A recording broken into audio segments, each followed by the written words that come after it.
Well, I'd like to welcome you back tonight, and I'd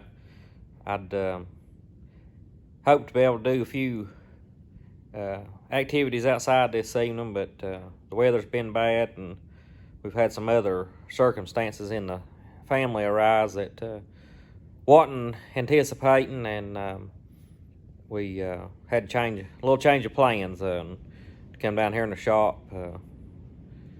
Going to do a little review on the Kubota M6060 and show you a few additions that I've done, and some things that if you have one of these tractors you might want to look into doing. This is it's a 2015 model Kubota M6060, the LA 1154 loader. Been a really good tractor. It's got a little over 1,000 hours, 1,100 and some, I believe. I've used this tractor for a lot of hard work, logging and moving dirt. Baled a lot of hay with it, and mowed a lot of hay with it, and it has just been exceptional. Some of the changes that I've made since I've had the tractor, as you can see, I've added a windshield on it. Helps a lot in the rain. That's something I definitely recommend. That's made out of Lexan. Works out really well in the rain if you get caught out. Helps a little bit in the winter time, knocking the wind and snow off of you. My biggest regret is I should have went ahead and got a cab tractor when I bought this tractor, but I didn't, and maybe one of these days we'll get one. If you notice on top, I've got the LED, 2-foot LED light bar. Made the little shield over it to protect it from limbs and stuff when we're mowing around tree lines and in the woods working it. Works out really well. Without a light up on the canopy with the loader, it's nearly impossible to see. As you can tell, when you raise your loader up, your headlights are going to be blocked by your bucket and the cross brace there in the loader arms, so that gives you a good light out over top of your loader, and you can see what's going on at night. This tractor came with one set of rear wheel weights. I think these are 165 pounds a piece. They're factory weights. I ended up adding 2 more sets of weights, so I've got 6 total weights with 165 pounds.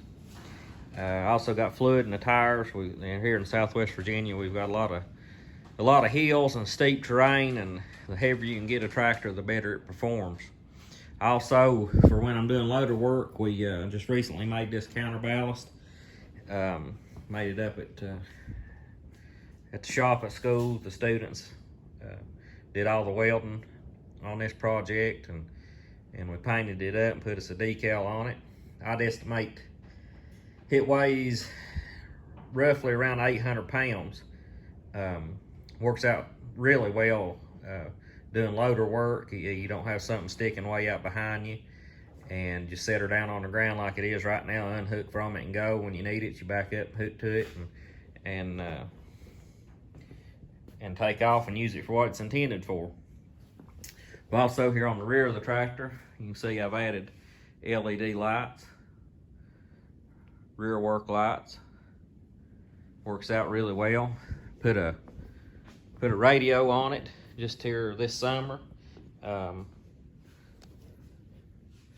that at Rural King. Really impressed with it. I didn't know how it would do. I was kind of skeptical, but probably one of the best radios as far as picking up with reception of any vehicle that I've ever used. Really like that radio. You can see over here on the other side, I've got my it's a 483 New Idea baler control. Just use that hay baler as a backup. Some people like to buy hay with it's being baled with that baler for sheep and stuff. It's easier for them to pull apart and eat, not rolled so tight like the hardcore baler is. I also have a Massey Ferguson 1745 round roller, which is just a couple years old, that I use primarily. Around here on the other side of the tractor, one of the weaknesses of these Kubotas, something that I think they need to change, is their skid plates. I don't know how well you can see it in here, but there's no protection back in this section. If you have one of these tractors, you'll know there's a lot of hoses, there's hydraulic filters and stuff back in here in this corner. You got a little protection here where your loader valve is, but nothing else going back through the tractor. So we fixed this skid plate and screen to protect it from the brush, and see how it mounts under the tractor here. Works out really well and protects everything good from the brush. Got me a 12-volt outlet wired up on the windshield there. I hooked me a fan up in the summertime to that. That's the reason it's on there. But I've really been impressed with Kubota equipment. This is the first Kubota tractor I've owned. Like I said, I bought it in 2015. It's just done a really good job. Comfortable to operate, easy to service for the most part. Just really have liked it. I bought a couple other Kubota pieces of equipment. Bought a RTV 400 when we bought this tractor at the same time, and bought a BX 2380. We'll check it out one day. But as always, like Massey Ferguson's. The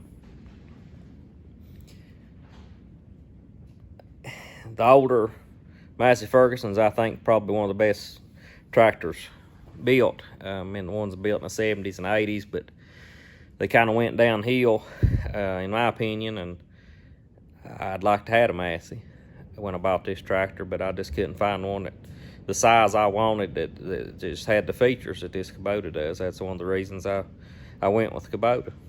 But hope you enjoy this video.